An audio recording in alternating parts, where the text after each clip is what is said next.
we'll start now. I am very excited and pleased to introduce Dr. Zayba Ghazali-Mohammed to present to us on co-creating an inclusive university. I've kind of known Zayba a little bit through a project that I've been doing about trying to create and co-create more inclusive practices around Ramadan in higher education. I don't know, are you still a higher education teacher of the year for psychology, or is that how for a few months? Or so good question. No, I think there's been a new one now, but cool. I can't tell you who that is. It's me. Oh, congratulations. Yeah, I found out last week. Oh, congratulations. That's excellent. That's lovely. It's all like passing of the torch moment here going on. It is, isn't it? Yeah. We'll keep it within T-Fun. I'm joking. That's cool. Lovely. Congratulations. So yeah, and I've also just been at an EDM meeting where I've been talking very animatedly about some of the things that we learned when I did one of Zayba's papers as a journal club reading. But I won't spoil or say anything more about that because you might actually be talking about this. And I'll just hand over to you now. So thank you very much. Thank you very much for having me over today, Liam, and for the invitation. It's a pleasure, and yeah, it's lovely to kind of come and tell you a little bit about the work that I am doing. Oh, sorry, I'm just going to try and minimize this thing. Yeah, so I guess today is going to be a bit about telling you my journey in inclusion and inclusive education. And it might be somewhat self-indulgent because it really is just telling you every step of the way of everything that I've done at university back in 2021. So forgive me if it does feel a little bit self-indulgent, but I promise you need to know the context to understand why I'm talking about the stuff that I'm talking about today. And it hopefully will make a lot of sense. So I will be sharing my decolonizing journey with you, even though a lot of my work is around EDI in general. Decolonizing is really the stuff that I work on quite a lot, and hopefully tell you a little bit about the journey that I've had and how I ended up doing this work and somehow a little bit of an expert in it, even though I don't really think of myself as an expert. But hopefully by the end of today, you'll leave understanding the things that I've done, why I've done them, and maybe also leave with some practical tips that perhaps you could employ in your own settings, which would be lovely. So just a point that before I begin, there is lots of kind of terminology that's often used in this sort of space, like BAME is often a common one, Black and ethnic, minority ethnic people, minority ethnic groups. I personally prefer the term global majority. The reason for that is a lot of the work that we're doing in the decolonizing space is to sort of decenter our viewpoints. And the term global majority is a really great way of doing this because it's basically a term encouraging those that are typically racialized as belonging to an ethnic minority as actually thinking of themselves as a global majority, because if you take everyone that has typically been racialized, actually, if you put them all together, they end up being the global majority. They're to make up about 85% of the global population. So it's a really empowering term, and Campbell Stephen writes a lot about it. So if you're interested in that term, you can have a look at it in some more detail. But I really like that term. It's also a term that we've adopted at Glasgow as well. So that's what I'll be using, and that's basically what I mean. But equally, we also use the term person or people of colour because there's been studies with students, albeit somewhat old now, but we should maybe do another one. Their preferred term is person or people of colour. So again, sometimes I use the terms interchangeably in my research, but also in today's talk. So a little about me. I did say it was going to be somewhat self-indulgent, so forgive me. But it helps to, I guess, understand a little bit about where I'm coming from. So I'm a lecturer at Glasgow, and I have been since 2021, which is sort of the post-COVID era. So joined, it was very much still hybrid working, very much behind a screen. And my background is developmental psychology. So prior to lecturing, I was a postdoc and then a teaching fellow at Edinburgh. And my research was really around STEM education. And I became quite interested in access to STEM education, sort of global access, particularly women and girls. And I guess that put me a little bit in the wide participation space. And then I started thinking a bit more, or I guess reflecting at that time as a sort of junior researcher, a bit about my own experiences as being a person from the global majority, thinking about my kind of trajectory in my career and where I wanted to go and what I wanted to do and the opportunities that were there or not. And I just remember kind of thinking that things were just a little bit different, you know, not completely different, not completely wrong, but I recognize that my experiences and maybe the barriers and the challenges that I had in front of me were a little bit different to other colleagues that were in the same space. So again, I started thinking a bit about that and my own experiences as also just being a student from a sort of working class background, an underrepresented group on many levels, being at a Russell Group university also. And then when I got this lecturing post, I was basically thinking about, right, I've got a little bit of responsibility, a little bit of power that I can maybe try and make this experience a little bit better for people like me, people that have come from the global majority, and just kind of, I guess, I felt that responsibility as a kind of a role model, but also just knowing that how important it was for me to be seen as a student, how important it was to see representation. I kind of wanted to be that for other students in the same space. So one of the first things that I did at Glasgow within sort of 2 months of working there was I set up the Race and Equality Network, because I just wanted there to be a space for students to recognise that there was something there for them. And then I guess that inadvertently made me the race equality champion for the school. And I was very much encouraged by the school to do the research that I do right now. It was also something, I guess, that was a bit of a hot topic at the time. The university at the time had just published a report essentially looking at levels of racism among staff and students. And it's quite a harrowing read, but it's publicly available to have a look at. And again, based off that report, committed to doing a lot of stuff around decolonising, but also around supporting staff and students with various networks, etc. So all in all, it seemed like a really good fit when I first moved, and kind of thinking about me working in this space. And I set up this network. And I have to say, I didn't just set up this network overnight, although it did feel a little bit like that. When I moved into Glasgow, there were already fantastic networks in our school. So the LGBTQ plus network had been established for quite a while, run initially by Emily Nordman. And they did some really fantastic things like Rainbow Office Hours, which you may have heard about, and also kind of encouraging staff to use pronouns and email signatures. The Neurodiversity Network was also another network that had been established for some time before I joined. They had similar sort of neurodiversity networking hours, which is really about staff and students sharing their expertise and strategies and experiences, I guess, being in the higher education space. And more recently, the Lived Experience Reference Group, which I'll talk about in a moment as well. And so when I decided to join the lead the Race Equality Network and set it up, I didn't just do this sort of on my own or in isolation. It was sort of happening off the back of these other two networks that were already very well established, that had already been very successful. And I kind of just took that model, if you like, and applied it to my own. And what we realized actually in having done this is actually a lot of our power came from working together. So initially we were kind of quite siloed. We worked in our own sort of areas. But then we kind of came together to lobby for certain things. And, you know, now we have an annual budget, which is really great.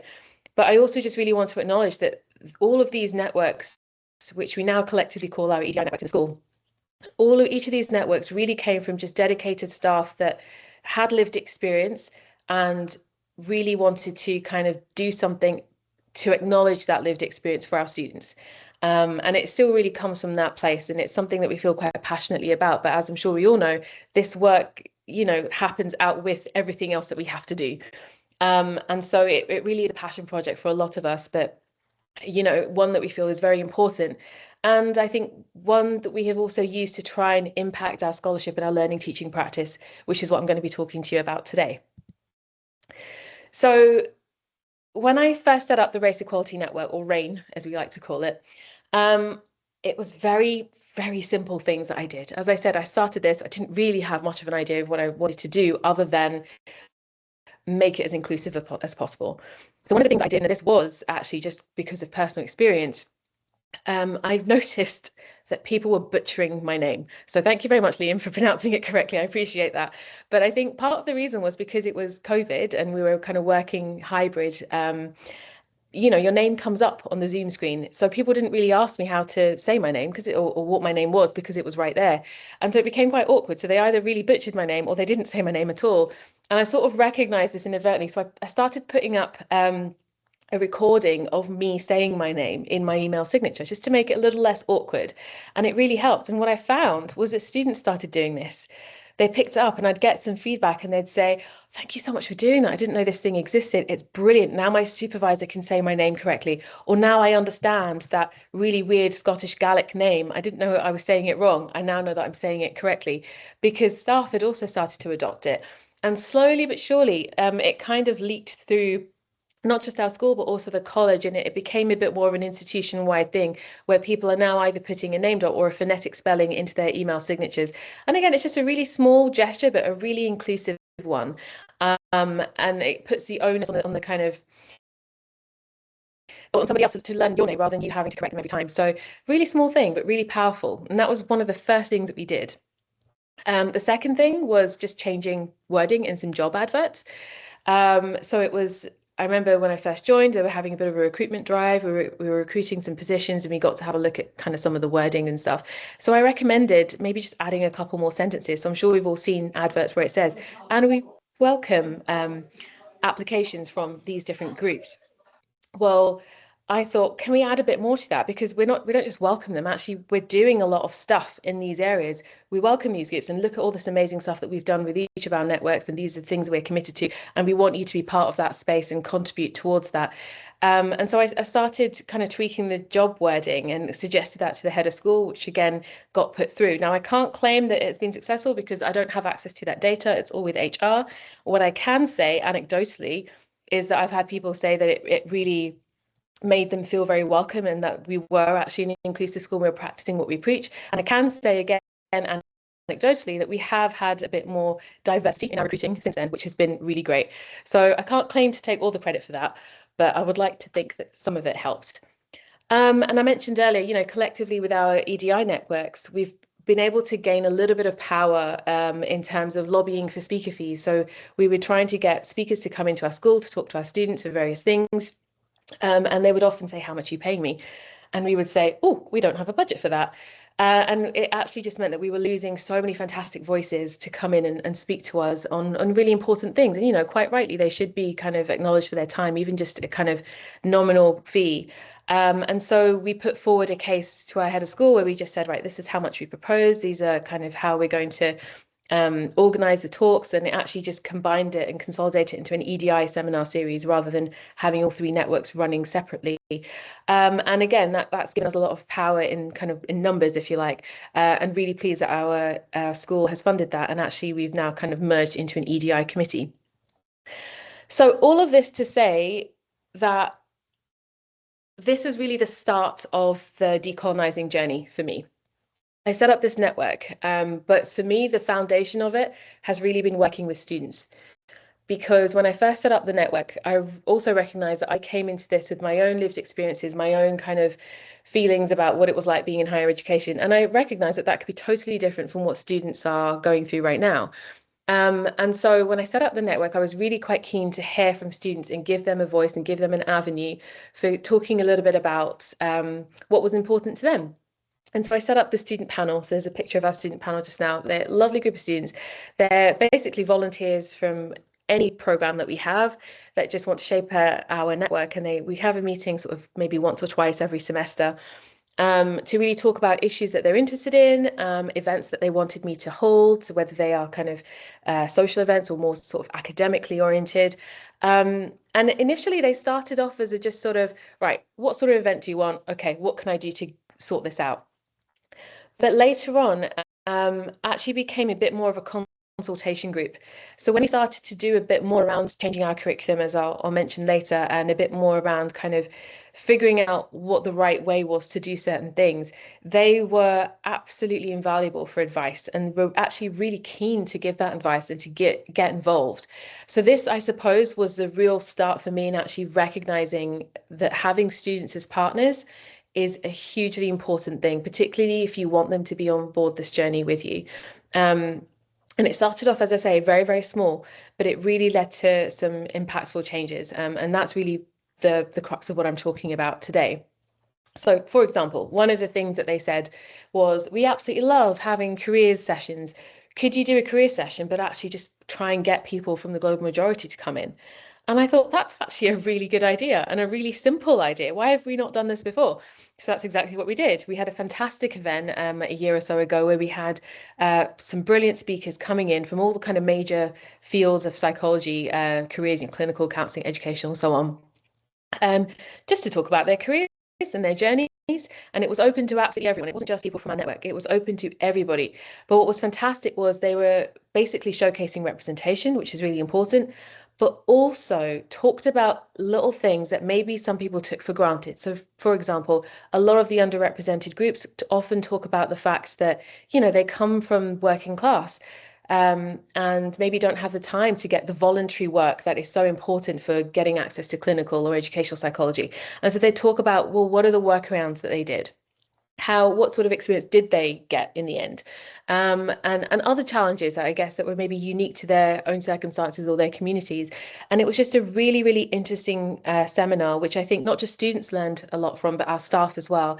And it still is one of our most popular events. And our university, or our school rather, actually committed to funding one of these every year. So we actually just had another one this morning. It was online.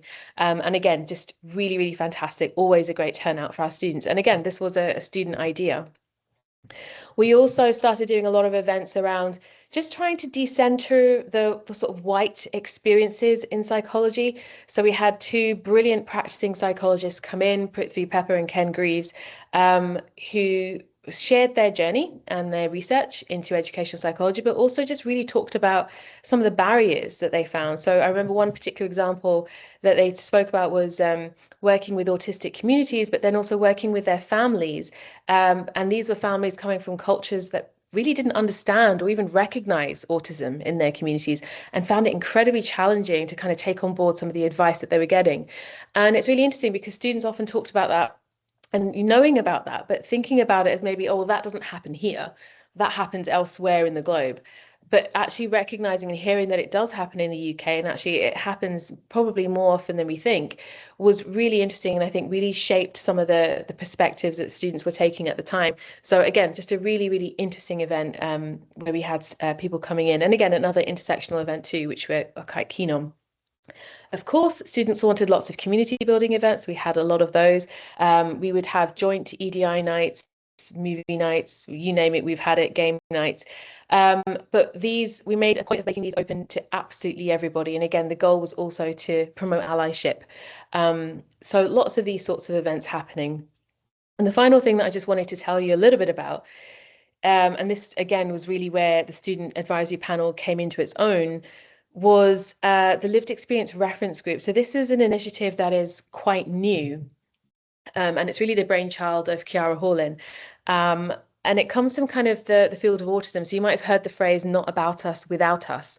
And it's really about the fact that we have a number of students, and I'm sure it's the same at other institutions, who are very interested in experiences of particular groups or clinical groups, and they want to kind of do research in that area, but maybe have no lived experience around that. And so the idea is basically to promote sensitivity around that. You know, people with certain lived experiences or clinical diagnoses, they aren't objects. They have real needs and real experiences, and also should have a voice in the kind of research that's happening around them and about them. And so it's to kind of promote understanding a little bit about that, but also consultation of that group. So where you don't have lived experience, how are you going to go about ensuring that what you're trying to do is, you know, ethical, but also appropriate? And so this is very, very new. And it hasn't yet come fully off the ground, but it's something that we are trying to integrate, for example, in our research ethics for students, to actually think about, okay, you want to do this study, great. Do you have lived experience, or are you prepared to consult those that do, to help kind of guide you on this journey, whether that is with the research design or anything else really to do with the research that they're trying to do. So this was an important step as well. And it, again, came a lot from our students and their willingness to kind of share their lived experiences as well.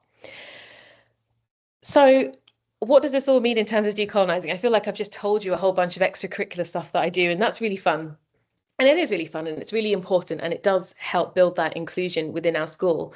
I think, like a lot of junior researchers, I came in into this lecture post, and then I thought, okay, I've basically inherited a number of different teaching courses. I don't yet have the agency to completely change and shape them how I want to. I'm sort of just learning the ropes a little bit. So I kind of dedicated my time to doing some of this more extracurricular stuff, if you like.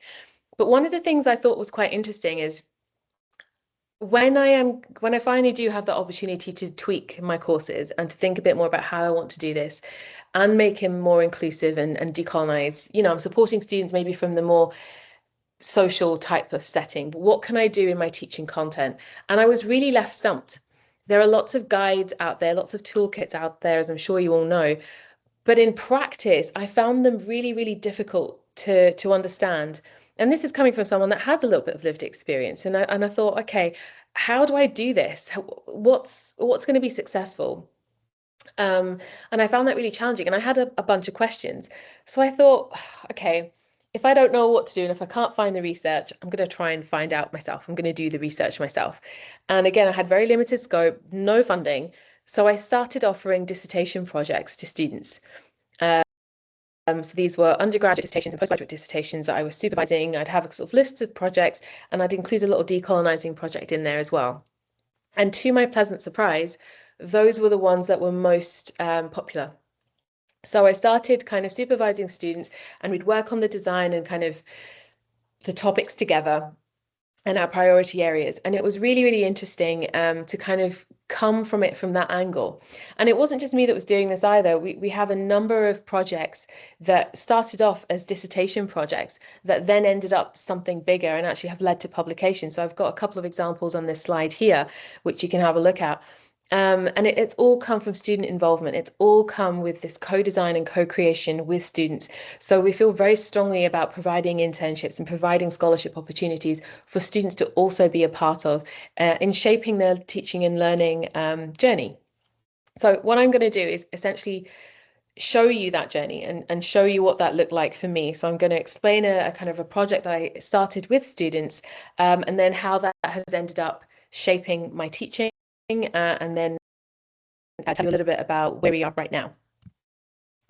So as I mentioned, I was really interested in student experiences of decolonizing psychology curricula, but I had no understanding about what that looked like in practice. So I'd done a little bit of research, I'd looked at various guides and toolkits, but nothing I felt that really spoke to me in terms of what I could do and put into practice. And so I started collecting basically findings from a bunch of student projects that I had going on at the same time. One of them was particularly successful in terms of numbers, but also in terms of the data and how rich and useful that data were. So I kind of took this on board and used it as a pilot study, really, to then apply for funding to try and do this on a much larger scale. So that little student project that we did ended up being published, and you can see the paper there. But this then led to the much larger scale, and that's a flyer for the project, which is now ended. It just ended a few months ago, and we're in the midst of looking at the data. But yeah, we started off basically looking at eyeballing the data and thinking, okay, no, there's something here, there's something pretty big. And the biggest thing that we found from that project was that student and staff opinions of what decolonizing is were very different. So I thought, right, we really need to pick this apart a little bit. And so the project that is advertised there was really about trying to do that. And it was really about understanding, okay, what does decolonizing mean to you? How do you define it? If you were to say, right, that course is decolonized, what does that actually look like? What sorts of things are you expecting to see? And as I say, we've not really properly analysed the data, but just by eyeballing it, it's already very telling that student and staff have very different opinions of what that looks like. Staff have a very sort of teaching learning approach, and yes, this is what my slides should look like, and this is what it should be. Whereas students have a much broader perspective, which I think is really, really interesting. So yes, we're in the midst of looking at the data there, so maybe I'll have more to share you in time. But at the moment, I'm just going to tell you about some of the research I've done previously and my practice now. So of the research that I have done and that we've got findings for that have been analysed, what we noticed were that 3 core things were coming out in terms of recommendations from students about what helps them when it comes to thinking a bit more critically about research, but also what staff can do to sort of decolonize their curriculum that is being received well by students.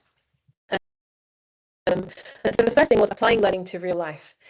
You know, students should have the opportunity to try and apply their learning to a whole bunch of real life contexts. And actually, that's just good teaching, I suppose.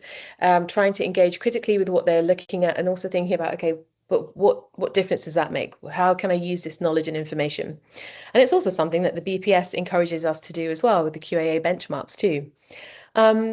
They also really enjoy peer learning opportunities. So they recognize that they don't always have lived experiences around certain things, but that maybe sometimes their peers do. So they really quite liked having opportunities to talk to other students in a sort of safe and structured way, and a respectful way. And they really enjoyed learning from other students, and also being able to share their lived experiences in a way that felt authentic to them as well. And lastly, what came out was critical reading. So one of those things that we always get students to do, of course, is reading for their courses. But they said that they find that quite challenging to think about things critically, which is one of the things that we always ask them to do. They often read and they can understand a paper and they can understand the relevance of the paper, but they don't really know what else to ask, what sorts of questions to be reflective on. And I guess this comes back to sort of thinking about how to apply things in real life. So they really valued any opportunity that gave them sort of guidance on how to read and kind of thinking about things a bit more critically. And again, this may come down to the fact that they maybe be unfamiliar with the topic or lack lived experience. So we had these three kind of guiding principles that really came out quite strongly from about 3 or 4 projects that I had. And so I started thinking about, right, how can I apply this now? I'm at this point where I've just inherited this course. The course lead, one had retired, the other one had moved on, and I'd been given this lovely course to basically do what I want with. I had a junior colleague with me as well, Alexa Rivelta. Somebody you might know, she was at Edinburgh as well. We're both members of the global majority, both really passionate about EDI and also just really passionate about developmental psychology. So we had this course and we really just wanted to rip things up and, you know, light it on fire and try again. And so the course that we have, just to give you a bit of context, it's human development, which is basically developmental psychology course. It's supposed to take a lifelong approach to developmental psychology. I say supposed to because previously, and this isn't uncommon in the field actually, it's mostly just focused on children, maybe a little bit on older aging, but that was it, nothing in between.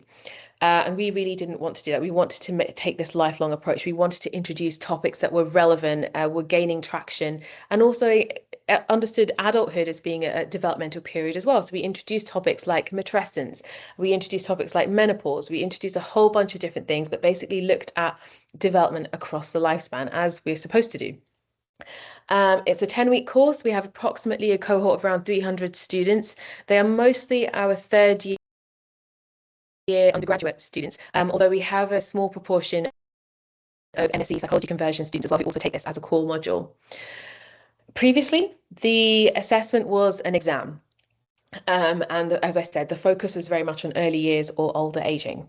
So we wanted to rip this up, start again, and we thought about how to do that. So we were really quite keen to take a developmental perspective. So we took our 10 weeks and we essentially broke them down week by week into different life stages. So we start with the early years, then we end up in adolescence, then we do a bit on adulthood, and then older aging.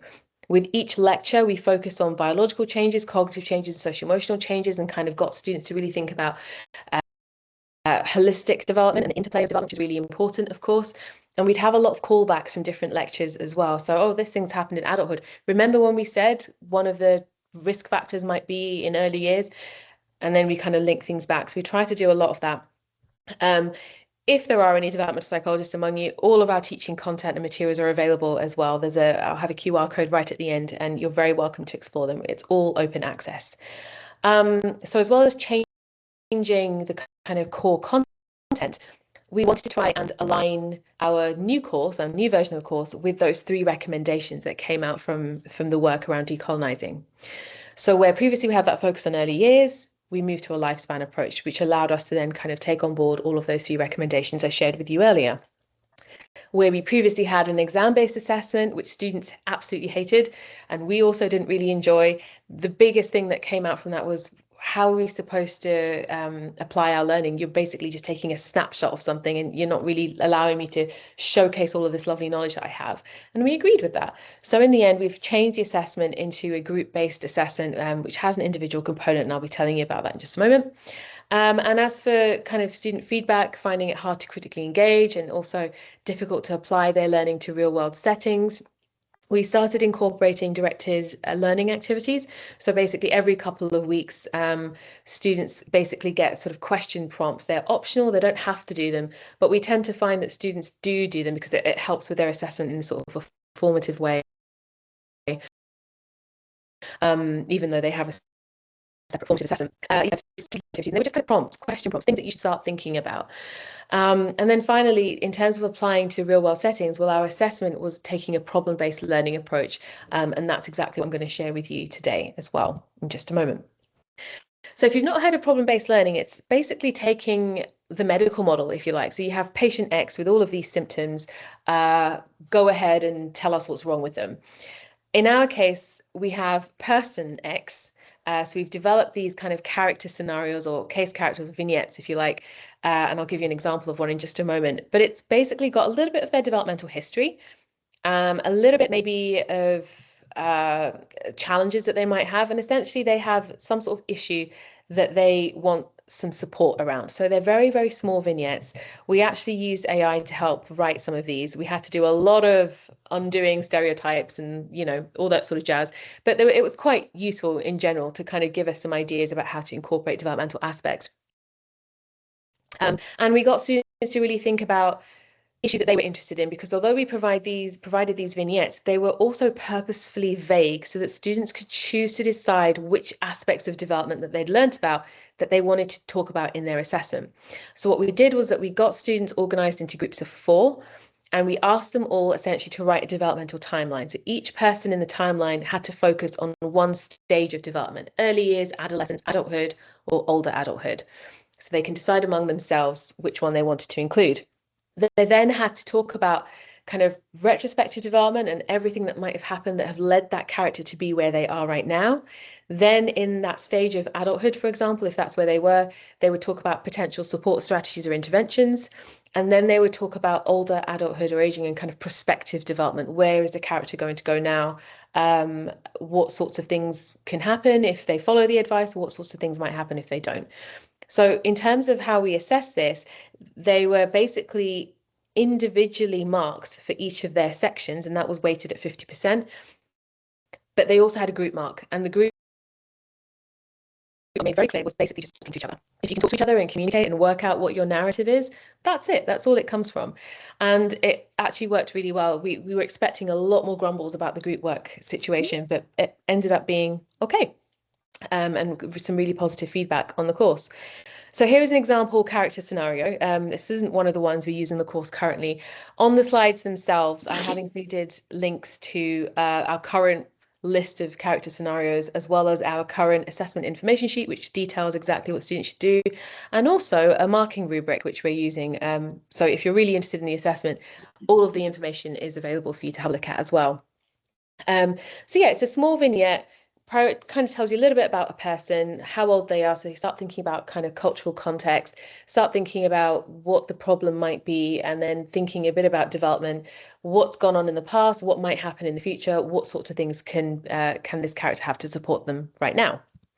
And we give them a bit of guidance in terms of what should you be looking at. So here's one for this current example, but just a note to say that each of the kind of character vignettes that we provide, we also took a lot of care to make sure that they were culturally diverse. So we have examples from refugees or asylum seekers. We have examples from different areas of the world, and also, you know, talking about identity and kind of how that changes perspective and some of the challenges that people might have. And we also touch upon a lot of these topics in our course content as well. So in that way, we were sort of decolonizing the content to kind of showcase more diversity, but also trying to encourage students to do that in their assessment as well.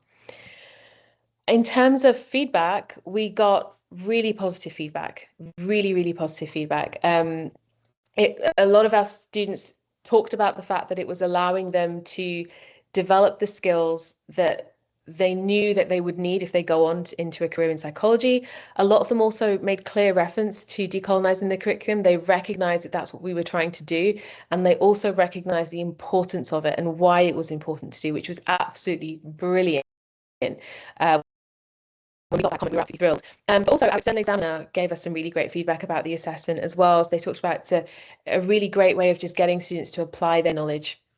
And also just an opportunity to shine. They can really showcase what they've learned and decide to focus on the bits that are really interesting to them.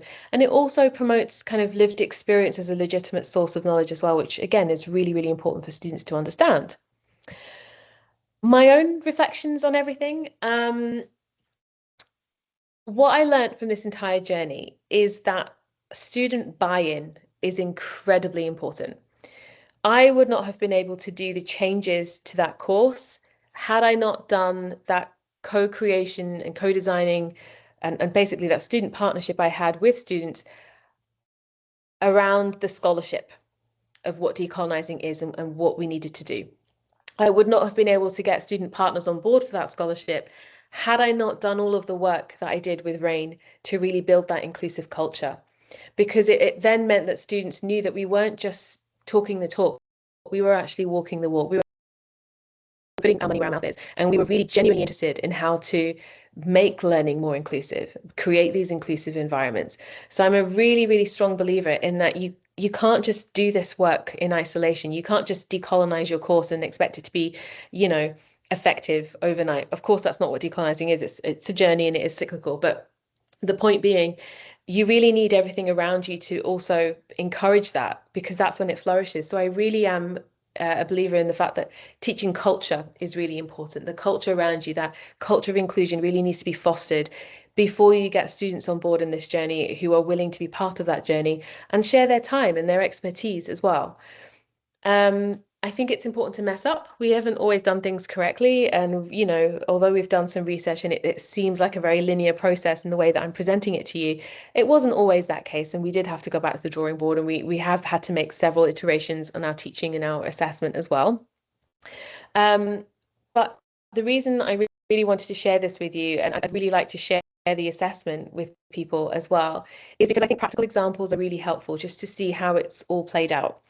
I can share with you the theory, and I can share with you kind of, you know, all of the research and stuff and what it's taught me. But actually, I think having a practical example of how I've just managed to implement this in my course can be really powerful. And that's what I'm trying to do today. And as I said, everything that I've spoken about in terms of all of the resources that we've created as part of RAIN, all of the teaching resources that I've shared with you just now, are all publicly available. And again, if you can't access anything, please let me know, because I'm more than happy to share it. Because I think it's important. If we're going to do this work, we have to support each other, because it's not easy. Decolonizing absolutely is not easy at all, as I'm sure you all know. Anything to do with inclusive education can be quite challenging. So in terms of where we are now, that hasn't been the end. That isn't just me finished with my course and it's decolonized, so I'm all done. As I say, it's a cyclical process, and it's something that we iteratively develop year on year. But my focus has also been on how can I help to promote this among staff. And I was actually asked by our head of school to work on this and to maybe see if we can try and embed it a bit in our learning teaching strategy, which is also one of the things that the University of Glasgow report that I mentioned earlier is also trying to do. So one of the projects I've been working on for the past year or two is actually trying to do just that. Like, how can we develop guidance and clear guidelines for staff to take this on board and maybe attempt to try, you know, at least begin that journey of decolonizing for their own courses, because it is quite daunting. You mentioned the word decolonizing, a lot of people just kind of get their, you know, hands up and go, oh yeah, but that's tough and I need more time, and, you know, the workload is too hard. And yes, that is challenging, of course. But also, I'm blown away by how quickly we were able to put some things in place. Because frankly, where there is a will, there is a way. And sometimes it's just about making really small iterations that build up, because it's not possible to do in just one day or one iteration. And maybe if you're redesigning an entire course, possibly, but it's still really, really challenging. So one of the things that myself and my colleague, Eddie Pham, we decided to do a sort of late last year, and early this year. We've sort of dripped in and out of it because it's kind of one of these things again that we're doing that's I call extracurricular. It's not really part of our main bread and butter in terms of our roles, but again, something we're really passionate about. So we tried to do a scoping review and basically have a look at a bunch of decolonizing toolkits and a bunch of these guides, and to try and take all of the different points and guidance that they're giving us, streamline it right down to the most common and most important steps. And so what we tried to do was develop this into a resource that we could share with staff, but we were also really clear that we wanted to be able to have that resource with links to other resources that tell you how to do something, but also clear examples and actual practical steps that people can do to help them. So we also wanted to highlight the benefits for staff and the benefits for students so that staff are aware of, okay, right, if I'm going to do this, this is why it's important. So it's still a work in progress. We literally just presented this last week. So we are very, very open to feedback. I would be more than happy to, if you have any questions or points, resources even that you would like to include, please let us know. This is the resource. This is basically a kind of really condensed version of it. It's a poster that we have dotted around the school. The real kind of practical examples and things come from that QR code, which is a Sway document that we filled up and has all of those practical examples, step by steps, has all of the benefits for staff and students. And we've just tried to condense that down into this little poster. So I would really appreciate anyone having a look at that and taking the time to have a look at the resource. And as I say, if you have any feedback, anything that you think we've missed, anything that you think we could add, or indeed links to a resource that maybe you've used, or even an example that you might have of doing some of this work, we would definitely welcome that. The resource really talks about the different steps onto the journey. And if you have a look at this, the first one is basically just do some training. Now, that's not decolonizing, but you can't really get onto the decolonizing train until you understand, if you've done your basic training about racial bias, or, you know, any other sorts of things that might be going on in your university to do with EDI. Sometimes our institutions make these compulsory, so great, do that. Sometimes they're optional training courses, but actually doing those courses can just help you understand a bit more about the problem, a bit more about the experiences of the students and the staff that you're working with, which is really important. And it's just kind of building that awareness. The second step is just to do your kind of legal duty when it comes to your course. So make your content accessible. Is accessible for screen readers? You know, think about all the legal requirements that we have to do in terms of subtitling or what have you. And so if you're kind of already adopting some of these, you know, already inclusive practices around accessibility, that's a good step. That's showing that, yeah, you're on that way, you're on the way towards decolonizing because you're already taking the steps towards being inclusive in general. The next thing is really, I guess, where you begin. You start to think a bit more about your course. You review your lectures and you do what we call a health check. It's great because actually when we presented this last week at a decolonizing workshop at Glasgow, there was somebody else presenting about a tool that they've developed to do exactly this. So we're definitely going to be collaborating with them at some point in the future. But essentially start thinking about, well, where are you right now in terms of your course content? Whose perspectives are you showcasing? Whose voice is missing? What are the references that you have in your reading list? What are they like? Where are they mostly, where's that research mostly coming from, or where is it conducted? Where could you start to be a bit more diverse, if you like? And so it's really just kind of making note of where you are and taking a bit of an objective step back and looking at what your course is for what it is. Then you get into the decolonizing. So from step 4, that's where it really begins, because you start taking the small steps and having a look at your little health check and then going, okay, what can I do? What can I do differently? So it might start off by diversifying your reading list. Yes, that's not decolonizing on its own, but actually it's a step towards that. So if you're going to diversify your reading list, our steps get you to think about, but where have you diversified it? Have you started putting things in your further reading list, or is it in the essential reading? Because that's where you make the difference. What about the images and the pictures that you're using, or the examples that you might be using in your course? Is there room to maybe change a couple? Could you maybe compare and contrast a couple of research studies that allow you to pick apart, you know, how relevant this might be for different communities, etc. So again, we've got some steps and some questions to ask yourself about that. Then step 5 is really about using students as partners. So what can we do? Well, how can we work with students to help move some of this along? So using students in consultation to think about redeveloping your assessments or thinking about formative assignments that might be particularly helpful. Basically understanding a little bit more about how students are experiencing your course and what they might feel would benefit them moving forward as well. So really engaging with students every step of the way for starting to think a bit more about the bigger changes, maybe content change or assessment change. And then really step 6 is doing the work, really getting into it. So thinking a bit more, I guess, holistically, a bit more about your field in general, thinking a bit more about the different viewpoints and thinking about the systemic challenges, which theories are treated as standard, which are not, comparing different viewpoints, etc. So really, this is where you are breaking those barriers, changing the narrative, really presenting multiple viewpoints. And, you know, if we think about one of the things that we're really trying to encourage among our students, it's critical evaluation. We always say that's the one thing that really kind of steps grades up, but it's also the one thing that students find really challenging. But if you are showcasing a piece of research in one country, such as the Global North, and then comparing that to a different piece of research from, say, the Global South, you're making that job a lot easier for them, because suddenly they have something to really get their teeth into and to really critically evaluate. So actually doing this work is incredibly beneficial for students. And that's kind of one of the steps that we've taken on our course as well.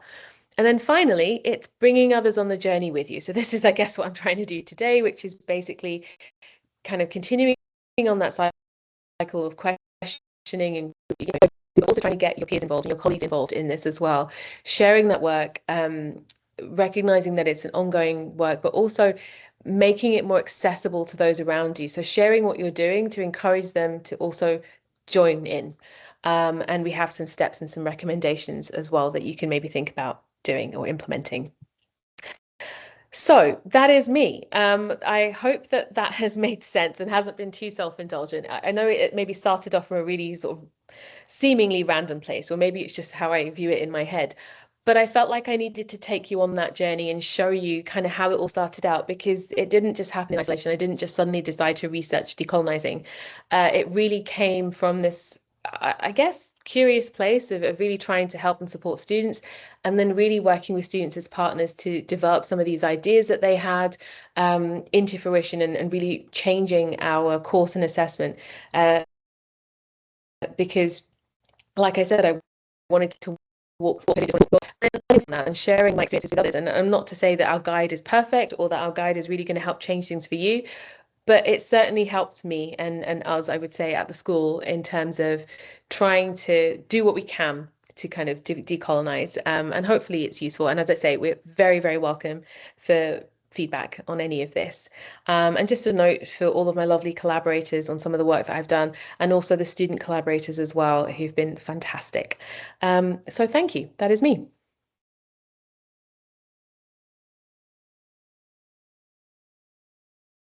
Oh, you're on mute, Liam, sorry.